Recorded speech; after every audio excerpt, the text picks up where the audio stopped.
Hello, good evening everyone. We are at Sachin Ajmera Classes Jaipur with our AIR Inter AIR 32 December 2023. Akshika, क्या कहोगी अपनी AIR के बारे में?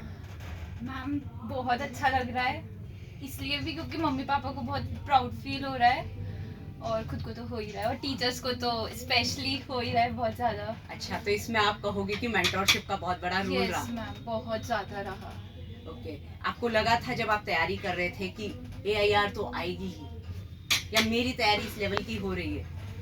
हाँ, तैयारी करते टाइम तो लग रहा था कि AIR तो लानी ही लानी है। तैयारी उसी अकॉर्डिंग की थी कि AIR तो आएगी आएगी, बट फिर पेपर्स होते हैं तो ऐसा लगता है जैसे कई पेपर अच्छे नहीं जाते। हाँ। तो तब ऐसा लगता है, तब थोड़ा डिमोटिवेट हो जाते हैं कि शायद ही अब AIR आए, पास हो जाए वही बहुत रहेगा। अच्छा, आपके कौन से पेपर ऐसे हुए जिन्हें देख के लगा कि अब तो पास होना ही मुश्किल हो जाएगा? ऐसा आए थे कोई पेपर? आए थे, एक तो अकाउंट्स का हाँ, और एक कॉस्टिंग का। अच्छा, फिर क्या रहा उस रात कि अब कल पेपर देने नहीं जाना है? अकाउंट्स के पेपर में तो फिर भी ऐसे नहीं रहा था कि पेपर देने नहीं जाना, बट कॉस्टिंग का पेपर था, उसमें ऐसा हो गया था कि बस 40 आ जाए वो भी बहुत रहेंगे। तो उस वक्त थोड़ा डिमोटिवेट फील कर रही थी, तो मन था कि मैनेजमेंट अकाउंटिंग का पेपर नहीं दूं, बट फिर भी दिया जाके पेपर। मतलब उस रात आपने बहुत हिम्मत रखी हाँ बहुत। और किसी से गाइडेंस भी ली होगी? हाँ, मेरी बड़ी बहन है, तो उसने मेरे को गाइड किया था कि इससे कुछ नहीं होगा, अगले दिन जाके पेपर तो देना ही पड़ेगा। ये चीज मुझे लगता है मोस्ट ऑफ द स्टूडेंट्स के साथ होती है। इन 8 दिनों में 1 से 2 पेपर इस तरह से होते हैं कि बच्चे को लगता है कल नहीं जाना है, लेकिन बस इस 8 दिन में जिसने अपने आप को सरवाइव कर लिया, आई थिंक उसने सक्सेस ले ही ली। अच्छा, अपना स्टडी शेड्यूल क्या रहता है अक्सी? मतलब तुम जब कोचिंग आती थी या कोचिंग के बाद जो टाइम मिला, तो कितने आवर्स तुम समझती हो कि इतना मुझे पढ़ना पड़ा था घर पे?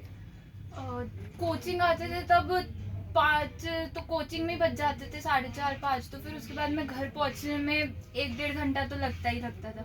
फिर उसके बाद में ऐसा लगता है बहुत थकान हो जाती, तो रेस्ट करना होता है, तो 1 घंटे का रेस्ट कर लिया, फिर डिनर वगैरह कर लिया, उसके बाद फिर 12 12:30 बजे तक तो पढ़ते ही पढ़ते थे। थ्रू आउट द ईयर ये स्टडी शेड्यूल मेंटेन किया? Ma'am. And what about test series? Test series सारी अटेंड की है, सारे टेस्ट दिए, इवन टेस्ट सीरीज दिए, तब मेरा कोर्स अच्छे से कंप्लीट हो पाया है, रिवीजन पे बहुत अच्छे से हो पाया टेस्ट सीरीज के। मतलब जो भी आपने क्लासेस पे टेस्ट सीरीज दी उसने आपको बेनिफिट पहुंचाया? बहुत ज्यादा बेनिफिट पहुंचा। और स्टडी मटेरियल में आपने क्या क्या लिया?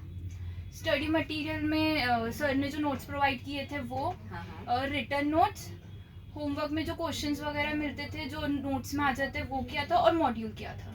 अच्छा, उससे आपको लगा कि मेरा पेपर वहाँ हो गया? हाँ, और इससे AIR भी आ गई? हाँ, पास्ट ईयर के क्वेश्चन पेपर्स भी चेक करे थे कि उसमें क्या, सर ने बोला था कि एक बार इनका एनालिसिस कर लेना, बहुत हेल्प मिलेगी। तो वो as a mentor Sachin sir की तरफ से क्या हेल्प रही आपको? सचिन सर की तरफ से तो बहुत ज्यादा रही है। वो तो जब भी क्लास में आते थे, सबसे पहले स्टार्टिंग के 10 to 15 मिनट्स तो पूरी क्लास को मोटिवेट करते थे। Okay. और जब वो पूरी क्लास को करते थे तब थोड़ा ज्यादा मोटिवेटेड फील हो रहा था। और फिर सर ने कई बार डांटा भी है, पर्सनली मेरे को बुला के डांटा भी है, घर पे भी फोन किया है कई बार, पर हाँ, मोटिवेटेड तो थे हम सर से बहुत ज्यादा। और शुरू से ही तुम्हारा ग्राफ ऐसा था, या लगता है कि नहीं मुझे यहाँ पर आके एक ट्रैक मिला इसलिए मैं और अपग्रेड हुई?